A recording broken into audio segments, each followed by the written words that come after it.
Vuruldum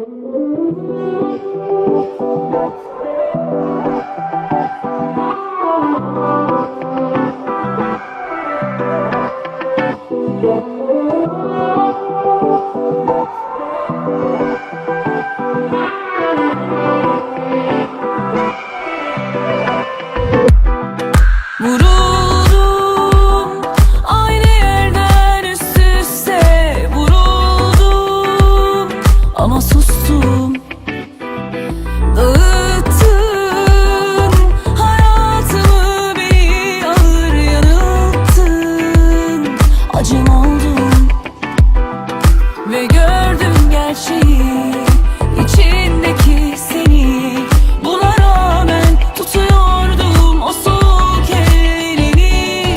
Gidiyordum kaç defa ama tuttum kendimi.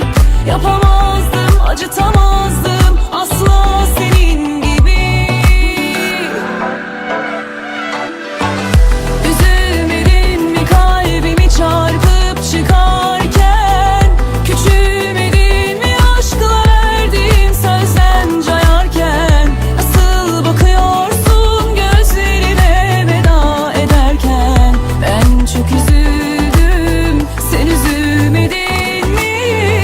Üzülmedin mi kalbimi çarpıp çıkarken? Küçülmedin mi aşkla verdiğin sözden cayarken? Nasıl bakıyorsun gözlerime veda ederken? Ben çok üzüldüm, sen üzülmedin mi?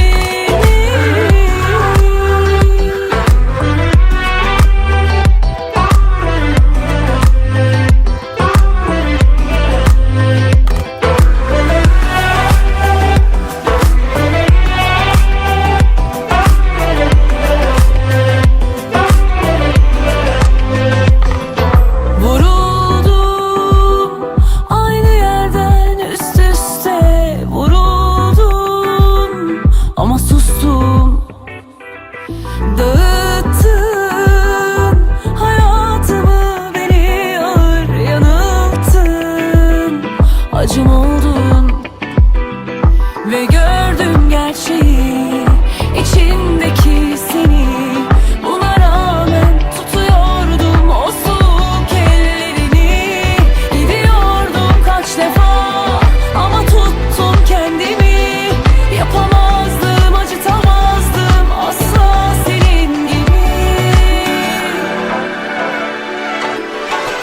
Üzülmedin mi kalbimi çarpıp çıkarken? Küçülmedin mi aşkla verdiğin sözden cayarken? Nasıl bakıyorsun gözlerime veda ederken?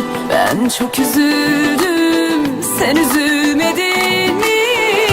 Üzülmedin mi kalbimi çarpıp çıkarken? Küçülmedin